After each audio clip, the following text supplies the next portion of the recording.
Hello everybody, welcome back to another video with Lim Reviews. So today's video is going to be a bit different. We're going to be checking out the ROBOROCK S7, which is a combination of a robot vacuum and mop. Now, robot cleaners are pretty common these days and I've never actually used one before, so don't think of this as a full comprehensive review, but rather as a perspective on how it actually feels like to use a robot cleaner for the very first time. Let's start with the setup process of the ROBOROCK S7. I received this rather large and heavy box at my doorstep one fine day, but upon unboxing it, the assembly and setup of the device was fairly straightforward. Now, there are a couple of components that you need to take note of, namely the charging dock, the S7 itself, its mopping pad, and two trays, one that contains the trash and another that stores water for mopping. The next thing I did was set it up on my phone and get it running. It's important that you use the app as it is the only way you can give it cleaning commands such as editing your rooms, merging it to divide spaces, set no-go zones, and others. If you're entirely new to the robot cleaner game just like myself, don't worry, this part is very simple and takes less than 5 minutes. Next, let's talk about the important part, and that's actually using it. Before I do that, let me illustrate to you my cleaning space, or rather the space I'm currently living in. Now, unlike many others, I live in a one-bedroom, studio-ish apartment where it is fairly small, and because I have to do most of my work out of this one-bedroom studio, naturally it is not the neatest out there. I have plenty of tables, carts, chairs, and more importantly, charging cables all around the space. So in my mind, I feel that the S7 is going to have a fair bit of a challenge trying to map out the cleaning area. Alright, let's start with vacuuming. There are multiple levels of suction power you can set for the S7, quiet, balance, turbo, and max.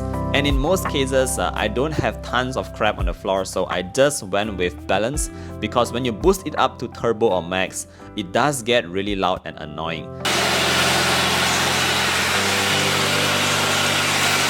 So I mean, yes, standard vacuum cleaners are not that quiet either, but because usually it takes about 5 minutes for me to vacuum my space with my old vacuum cleaner, but for the S7 it took about 15 minutes to do the same job for a 10 square meter space.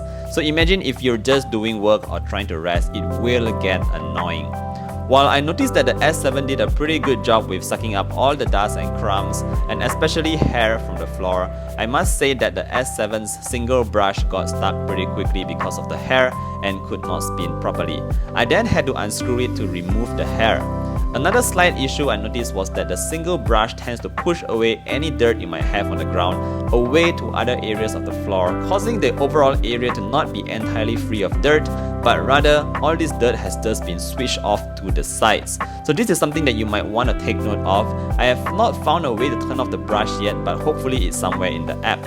Last but not least, the S7 will still go over your cables, earphones, and other small objects on the floor.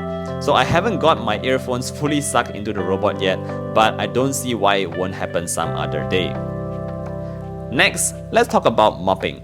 Now, as far as I know, the S7 comes with ROBOROCK's new sonic mopping tech, which essentially causes the mopping pad to vibrate and create the effect of a scrub. You can select to scrub based on its intensity from the app itself, from mild, moderate to intense, but for this I felt that the S7 did only a decent job, not a great job. So it sort of scrubs and mops your floor, and you can definitely see that it's wet, but I noticed that if you happen to spill drinks like coffee or coke on the floor, some stain marks might remain.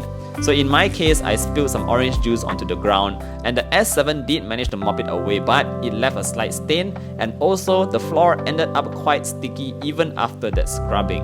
Now, I'm not sure about other robots, but one downside to the S7 is that you can only put in water and not any soap water, which is what I usually do in my mopping to really get that squeaky clean feel. So no matter how you look at it, water is still water and soap is soap.